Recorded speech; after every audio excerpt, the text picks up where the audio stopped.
ನಮಸ್ಕಾರ ವೀಕ್ಷಕರೇ, ಈ ವಿಡಿಯೋದಲ್ಲಿ ನಾನು ನಮಗೆ ಎರಡು ಮುಖ್ಯವಾದ ಮಾಹಿತಿ ಶೇರ್ ಮಾಡೋಕೆ ಹೋಗ್ತಾ ಇದ್ದೀನಿ. ಸಾರಿ, 3 ದಿನದಿಂದ ಯಾವುದೇ ರೀತಿ ಅಪ್ಡೇಟ್ ನೀಡೋಕ್ಕಾಗಿಲ್ಲ, ಸ್ವಲ್ಪ ಕಾರಣಾಂತರಗಳಿಂದಾಗಿ. ಸೊ ಮೊದಲನೇ ಅಪ್ಡೇಟ್ ಬಗ್ಗೆ ಹೇಳಬೇಕು ಅಂತಂದರೆ, ಆಲ್ರೆಡಿ ನಾನು ನಿಮಗೆ ಮೊದಲೇ ತಿಳಿಸಿದ್ದೆ. ಯಾವ ಮಕ್ಕಳು MBBS ಡೆಂಟಲ್ ಐಶ್ ಕೋರ್ಸ್ಗಾಗಿ ಕೌನ್ಸಿಲಿಂಗ್ ಆಗಿ ವೇಟ್ ಮಾಡ್ತಾ ಇದ್ದರು, ದಯವಿಟ್ಟು ಒಂದು ವೇಳೆ ನೀವು ಅಪ್ಲಿಕೇಶನ್ ಹಾಕಿಲ್ಲ ಅಂದರೆ ಭಯ ಪಡೋ ಅವಶ್ಯಕತೆ ಇಲ್ಲ. ಯಾಕಂದರೆ ರಿಸಲ್ಟ್ ಬಂದಾದ ನಂತರ ಡೆಫಿನೆಟ್ಲಿ ಬಿಡಲೇಬೇಕಾಗುತ್ತೆ, ಬಿಡ್ತಾರೆ. ಇದಕ್ಕೆ ಸಂಬಂಧಪಟ್ಟ ವಿಡಿಯೋ ಮೊದಲೇ ಮಾಡಿ ತಿಳಿಸಿದ್ದೇನೆ. ಇವತ್ತು ನೋಟಿಫಿಕೇಶನ್ ಮೂಲಕ ನಿಮಗೆ ಕನ್ಫರ್ಮ್ ಮಾಡಿದ್ದಾರೆ. ಏನಂತಂದರೆ, ರಿಸಲ್ಟ್ ಬಂದ ನಂತರ ನಿಮಗೆ ಮತ್ತೆ 3 ದಿನ ಕಾಲಾವಕಾಶ ಕೊಡುತ್ತೆ. 3 ದಿನ ಅನ್ಕೊಳ್ಳಿ, 5 ಡೇಸ್ ಅನ್ಕೊಳ್ಳಿ, ಡೇಟ್ ಎಕ್ಸ್ಟೆಂಡ್ ಆಗಲೇಬೇಕು. ಆ್ಯಂಡ್ 3 ಡೇಸ್ ಅಂತ ಹಿಡಿದೋಣ. ಒಟ್ಟಾಗಿ ನಿಮಗೆ ಅವಕಾಶ ಕೊಡ್ತಾರೆ. ಯಾರು ಇದುವರೆಗೂ ಕೆಗೆ ಅಪ್ಲಿಕೇಶನ್ ಹಾಕಿಲ್ಲ, ನಮಗೆ ಅವಕಾಶ ಕೊಡ್ತಾರೆ, ಹಾಕ್ಬೋದು. ಅಂದರೆ ಯಾರು UG ನೀಟ್ಗೆ ಸಂಬಂಧಪಟ್ಟ ಹಾಗೆ ಕೋರ್ಸ್ಗೆ ಅಂದರೆ ಜಾಯ್ನ್ ಆಗಬೇಕು ಅಂದರೆ, ಕೆನಲ್ಲಿ ಕೌನ್ಸಿಲಿಂಗ್ ಪಾರ್ಟಿಸಿಪೇಟ್ ಮಾಡಬೇಕು ಅಂದರೆ ರಿಜಿಸ್ಟ್ರೇಷನ್ ಮುಖ್ಯವಾಗಿರೋದು. ದಯವಿಟ್ಟು ಮ್ಯಾಕ್ಸಿಮಮ್ ಮಕ್ಕಳಿಗೆ ತಿಳಿಸಿ. ಯಾಕೆಂದರೆ ಅವರಿಗೆ ಗೊತ್ತಿರೋದಿಲ್ಲ, ಒಂದೊಳ್ಳೆ KE ಅಪ್ಲಿಕೇಶನ್ ಹಾಕಿ ಈಗ ಮುಂದೆ ಬಿಡೋದಿಲ್ಲ ಅಂತೂ ಸಹ ಭಾಳ ಸಲ ಯೂಸಲಿ ಅವರೇ ಹಾಕಿರುವಂಥದ್ದು. ಸೊ ಅದನ್ನು ಓದಿ ಅವರು ಭಾಳಷ್ಟು ಸ್ವಲ್ಪ ಸಂಕಷ್ಟದಲ್ಲಿರ್ತಾರೆ. ಮ್ಯಾಕ್ಸಿಮಮ್ ನನಗೆ ತಿಳಿಸಿ ಅವ್ರಿಗೆ ಹೇಳಿ ಡೇಟ್ ಮತ್ತೆ ಬಿಡ್ತಾರೆ. ರಿಸಲ್ಟ್ ಆದ ನಂತರ ಅವಕಾಶ ಕೊಡ್ತಾರೆ. ಮೊದಲು ಸಹ ವಿಡಿಯೋದಲ್ಲಿ ತಿಳಿಸಿದ್ದೆ.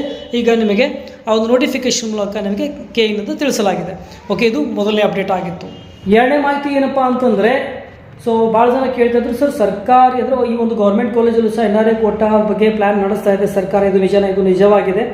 ಅವರು ಟ್ರೈ ಮಾಡ್ತಾ ಇದ್ದಾರೆ. ಓಕೆ, ಬಟ್ NCC ಅದಕ್ಕೆ ಇದುವರೆಗೂ ಅದಕ್ಕೆ ಅಗ್ರಿ ಆಗಿಲ್ಲ, ಯಾವುದೇ ರೀತಿ ಪರ್ಮಿಷನ್ ಕೊಟ್ಟಿಲ್ಲ. ಹಾಗೆ ಕೊಟ್ಟರೆ ಮಿನಿಮಮ್ ಅನೌನ್ಸ್ ಮಾಡಿ 15% ಸೀಟ್ ಅಂತೂ ಹೋದು. ಯಾಕಂದರೆ ಲಾಖೋ ರೂಪಾಯಿ ಒಂದು ಚಕ್ಕರ್ನಲ್ಲಿ ಅಂದರೆ ಭಾಳಷ್ಟು ದುಡ್ಡು ಹೆಂಗೆ ಈ ಒಂದು ಪ್ರೈವೇಟ್ ಕಾಲೇಜುಗಳು ಲಕ್ಷಾಂತರ ರೂಪಾಯಿ ವಸೂಲು ಮಾಡ್ತಾಯಿದ್ರೆ NRI ಕೋಟ್ ಅಂತ ಹೆಸರು ಹೇಳಿ. ಸೊ ಅದೇ ರೀತಿ ಈ ಒಂದು ಗೌರ್ಮೆಂಟ್ ಕಾಲೇಜ್ ಸಹ ಅದನ್ನು ಮಾಡಿ ಲಕ್ಷಾಂತರ ರೂಪಾಯಿ ಲೂಟಿ ಮಾಡುವಂತಹ ನೆಪದಲ್ಲಿ ಇದು ಆಲ್ಮೋಸ್ಟ್ ಒಂದು ಪ್ರತಿಭಾವಂತ ಕರ್ನಾಟಕದಲ್ಲಿದ್ದ ಪ್ರತಿಭಾವಂತ ವಿದ್ಯಾರ್ಥಿಗಳಿಗೆ ಅನ್ಯಾಯ ಅಂತಲೇ ಹೇಳ್ಬೋದು.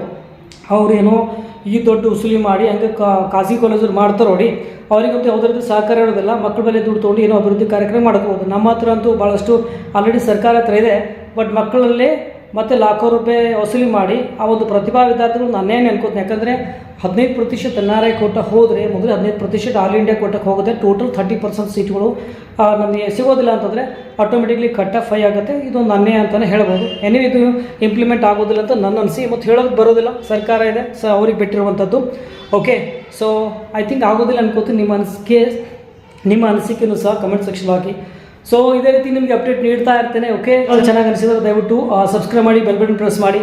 ಮತ್ತಷ್ಟು ಮುಂದೆ ಚೆಕ್. ಬಾಯ್.